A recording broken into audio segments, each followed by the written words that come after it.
Hey guys, Captain Bart 1 here with Bushbone 29 at the farm at camp number 2. There he is. And there it went. We're out on a little day thing, cooking some bacon, telling lies. And I'm reminded about a year ago this time, a little more than a year ago now, it was February last year. We were, well, down there on the other side of that ravine having a little chat about gear. And at the time, I was out of work. Had been out of work 3 months. Yes, just over 3 months, or right at 3 months, halfway into my little adventure. And was bailing out of gear left, right, and center. Oh, wow, there went the bacon, man. You okay? Wow. Good. All right. We just had bacon self-eject. A calamity of epic, perhaps biblical proportion. Thus I digress. Anyway, so back in, last May of 2012, I got my new job that you all have seen video from. And after I got the job, well, I started spending money. And it's, but Bart, you were saying, gear ain't the end-all be-all. That's true. It's not, but it is nice to buy stuff occasionally. You want to try a knife, you want to try this, you want to try that, what have you. And to be honest, I don't think I have anything from that last video that I have now. Nothing I have now is the same as it was then. I don't have the triflexes, I don't have the hoodlum, I don't have the camelback. But a lot of that was trading, though, right? Well, yeah, some of it was traded, some of it was sold, some of it was just whatever.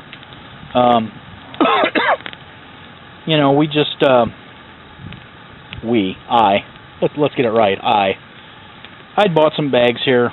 My last time home, I went ahead and sold a bunch of bags. I had a bunch. I think I had 9, maybe 10, and got rid of... I got a few of them. You got a couple of them, yes you did. I think I only have 2 left. Yes, 2.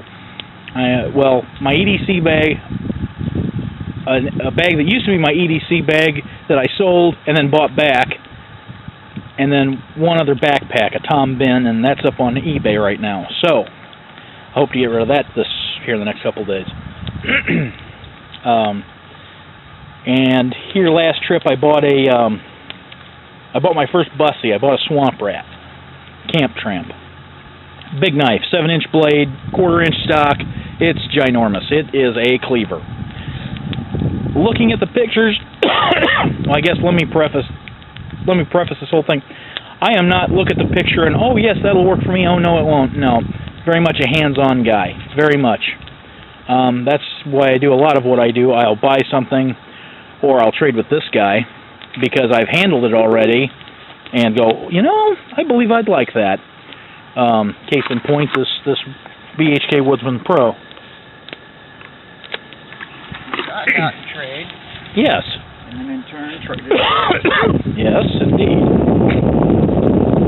So, and now this time home, I put a bunch of knives up for sale. I was kind of flush again.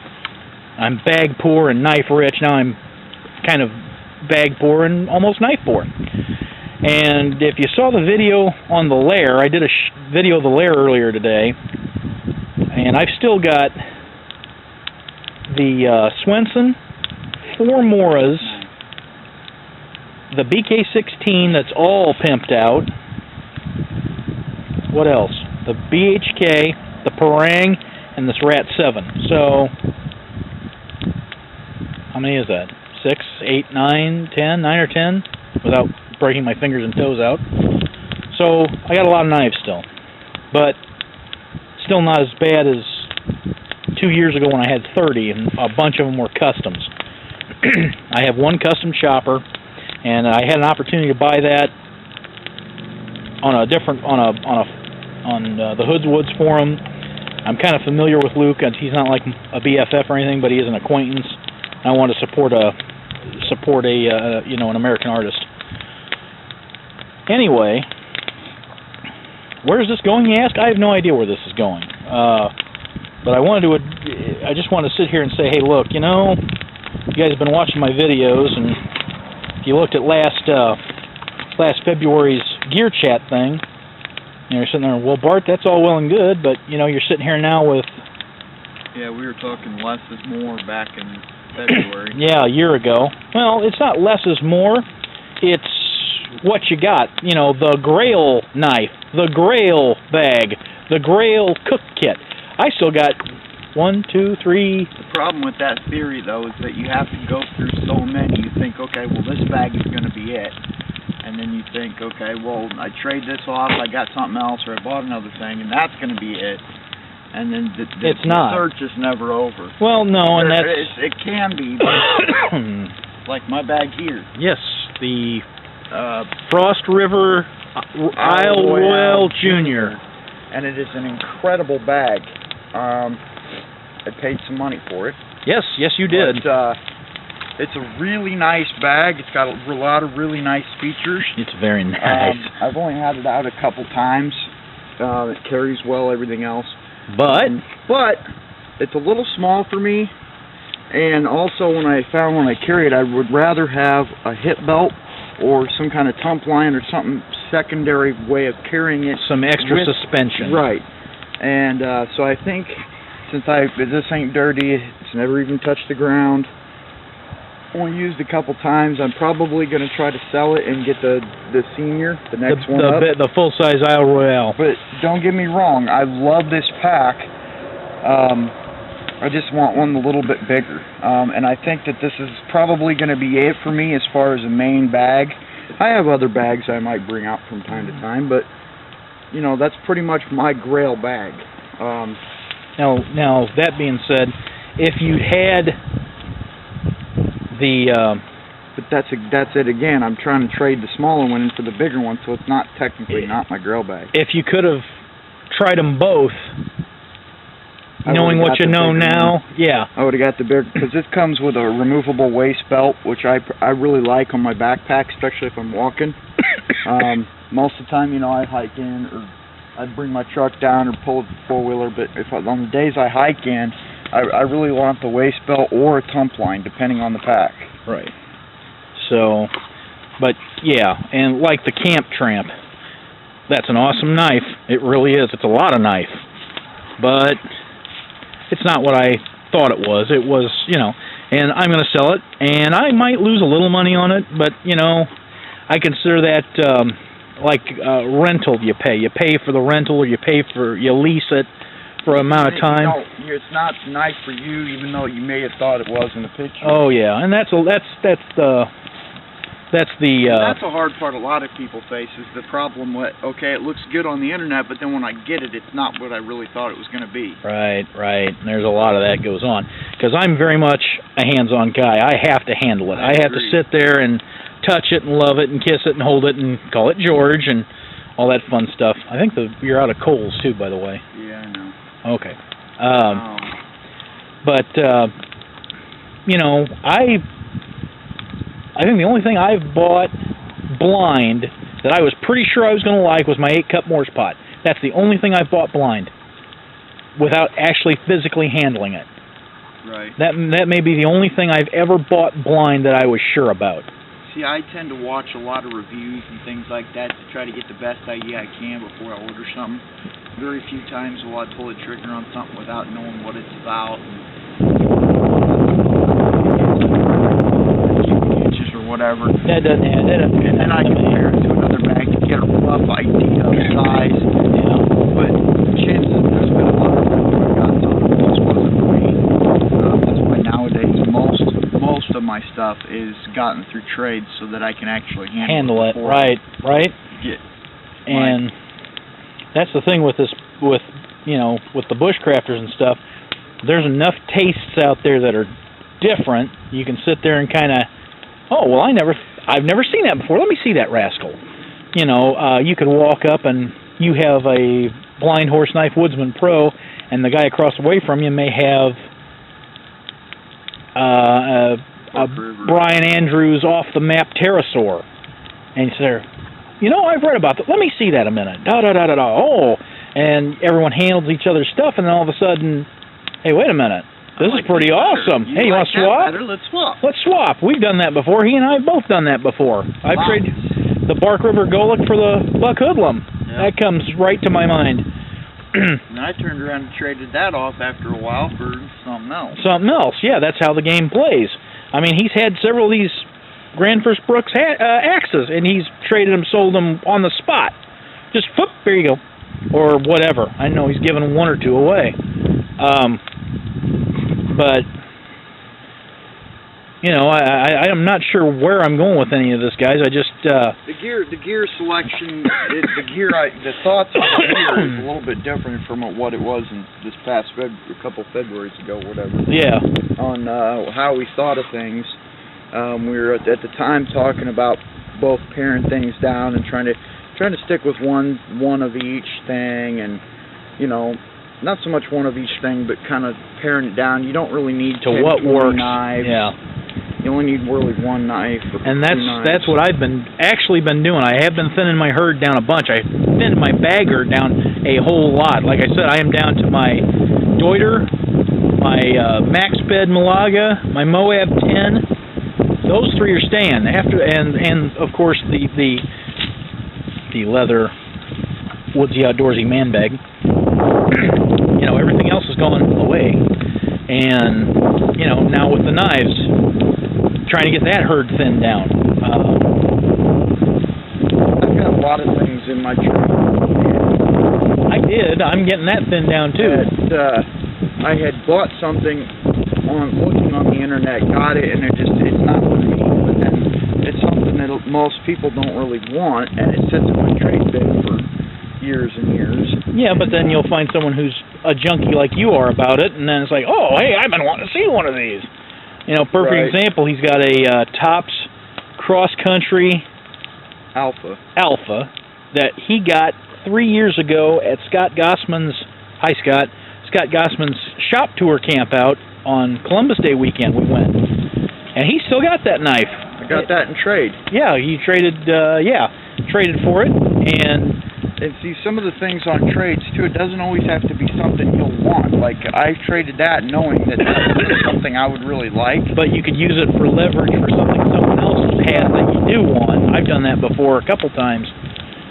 Sit there and go, you know, I don't know that I want that, but I know that thing moves a lot, so, you know, it's a good example. You don't always have to buy stuff new. You can always go secondary. Well, yeah, secondary market. That's like this Rat 7 here on my belt. I bought that from the secondary market. Blade forms. I had one years ago, traded it off for something, I don't know what. Traded it back to myself, got rid of it again, and then like, you know, I probably should have kept that. And I didn't, because I'm an idiot. You know, once again, I'm a fine example of a victim of consumerism, and I tended to buy and trade a lot more when I was single. When I had, you know, nobody discretionary funding. Right. Yeah. I could do whatever I wanted and not have any repercussions from it. So now she'll just kill you. Yeah, now my fiance will just, you know, she kind of puts the kibosh on that. She still lets me buy stuff and stuff like that, but as long as the bills are paid and we're good on funds. Yeah, and that was my big thing last year while I was off work. I actually sat there and was using, I had enough gear, knives, bags, what have you, in surplus where I could sell them off and have them in a reserve fund. If I saw something I absolutely had to have, like my underquill, I bought my underquill on Hammock Forums, and I don't remember how much it was. It was like $90 for a 2/3 length synthetic underquilt. It was like $90, and it only been used a couple times. It was in awesome shape.